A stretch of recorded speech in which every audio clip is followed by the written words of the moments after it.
Donald Trump launched a particularly vicious attack on Senator Kirsten Gillibrand. Here's what he said. Lightweight Senator Kirsten Gillibrand, a total flunky for Chuck Schumer, and someone who would come to my office begging for campaign contributions not so long ago and would do anything for them, is now in the ring fighting against Trump. Very disloyal to Bill and Crooked. Used. Okay. That's fucked up, that tweet. Her response was, you cannot silence me or the millions of women who have gotten off the sidelines to speak out about the unfitness and shame you have brought to the Oval Office. She could have even added like a weird barb from a sexual angle as well, like, how is it servicing Goldman Sachs? Something like that, and then show that clip. Again, I think one thing I don't like, and we covered it in the last story, is the holier-than-thou arguments, like this one point CNN made. So Trump called Don Lemon the dumbest man in America, or the dumbest man in news, or something like that. And then CNN's response was, you're bullying him! Like, stop with the holier-than-thou. Just admit you lob bombs against Trump all day, sometimes very legitimately, okay? So when he lobs a bomb at you like that, lob a bomb back. Don't play the, no, we have drawn a line and you, sir, are not allowed to cross it and you're bullying. I don't like those weird, like, I'm on my high horse responses. And I get a little sense of that here from Kirsten Gillibrand. Now, in her defense, Trump really is saying something fucked up, because what he's doing is he's attacking her corruption, but then also implying a sexual angle to this. Because I'm going to read it again. Lightweight Senator Kirsten Gillibrand, a total flunky for Chuck Schumer, and someone who would come to my office begging, in quotes, for campaign contributions not so long ago, and in parentheses, and would do anything for them. Yeah, if you're saying that to a female senator, I think he on purpose is implying like a sexual angle to it. So he's a scumbag. But the thing that makes this so complicated is that the other argument he's making of corruption, like, oh yeah, she begs for campaign, that's actually true.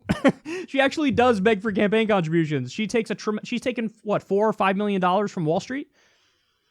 So that's,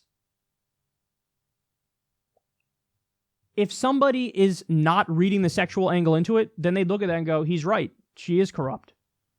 Which is why I wish her response was basically, you're corrupt. Here's your Goldman Sachs administration, and here's what you said about them before, or something like that. But yeah, should he have said this? Of course not. It's fucking gross. And the balls it takes for somebody who's accused of sexual assault, 17 different accusations against him, to say something like this is like, ugh. It's just like a gross feeling. But I guess my point to Kirsten Gillibrand and Democrats in general is, when it comes to rhetoric, okay, I actually agree with the idea they go low, you go lower. That's, Bill Maher famously kind of said that. Now, I don't mean in terms of policy, because our policies are good, their policies are bad. It's not, and you should focus on those policies overall, to be clear. Your main arguments coming from Democrats should be Trump is horrible, but by the way, here's the solution: Medicare for all, free college, living wage, so on and so forth. But in a situation like this, when he lobs a weird pseudo-sexual but also corruption attack against a senator, I would have loved it if she responded with this exactly the same way. Hey, he's the one who fucking launched the attack here, so you respond with the same kind of thing. Expose how corrupt he is. You prove it, put a link or two or something. But also, again, I'm in favor of if she even made it somewhat sexual. And she was like, are you having fun servicing Goldman Sachs? Something like that. So, but what's interesting is this tweet from Trump generated more outrage than, I don't know, maybe than I've ever seen against Trump.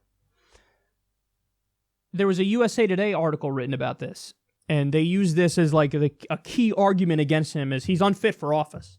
Now, look, do I think he's unfit for office? Actually, I do. And I think, not because of this, though, although this is gross, because of like the North Korea shit, how he's escalating to the brink of war with North Korea over and over and over and over and over. And that makes him unfit for office, that he has a fucking attention span of a gnat, and he's unserious, and he's reactionary, and he's impulsive. So that's why I think he's unfit for office. But what's interesting is that in that article, they say, oh, look at this terrible thing he said against Kirsten Gillibrand, and look at how, they have a line in there like, Trump isn't fit to clean the toilet of George W. Bush and Barack Obama. Like that, see, what I don't like is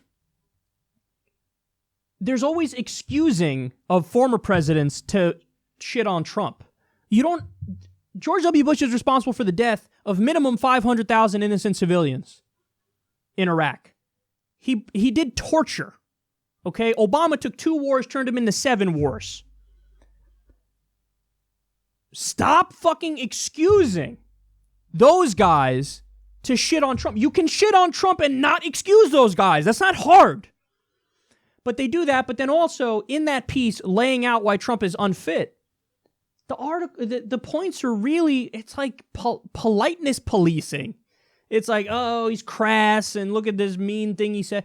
Like, they don't ever go, hey, look at your tax bill. Like, they don't say, there's a good reason he's unfit. Fucking raises taxes on 75% of Americans, cut taxes over $1 trillion for the richest people in the country, eliminates the estate tax. Hey, he increased drone strikes 432%, is increasing wars everywhere. Destroying the internet, signed a bill that gets rid of internet privacy.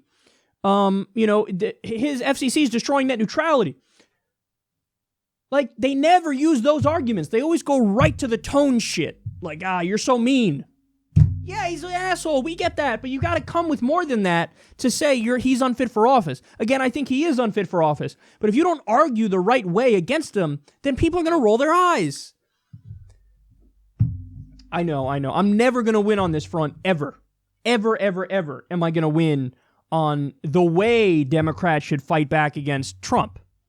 Because the way I want the Democrats to fight back against Trump is ripping his odious policies. But the reality is, on some of those policies, Democrats agree, so they don't attack him. 4 or 5 different Democrats agreed with Trump and the Republicans to get rid of various provisions in Dodd-Frank and deregulate Wall Street more. So then, for me, that's one of the arguments of he's unfit. He's going to give us another crash very soon because of his deregulation. But Democrats won't argue that because they kind of agree with him. So that's why I get so frustrated. Because Bernie Sanders is showing him the way too. Every time Bernie Sanders attacks Trump, it's like, hey, look at what you're doing and how you're fucking over regular people.